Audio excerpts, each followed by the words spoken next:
Hey guys, welcome back to my channel. If you're new here, I am Deneen and this is Design by Denine.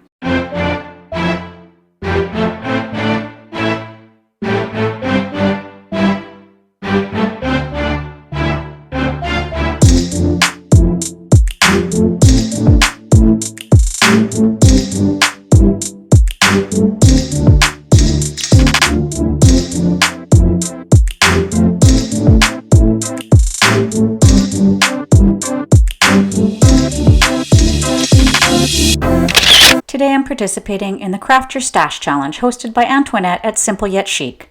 Antoinette is a fellow Canadian and also a collaborator with me on Modern Glam DIY Tuesday. So if you like glam decor, please be sure to check us out every Tuesday on Instagram. I've included a link in my description box for your convenience. I have the link to Antoinette's channel and to the playlist in my description box as well. Please go and check them out and show all those hardworking YouTubers some love.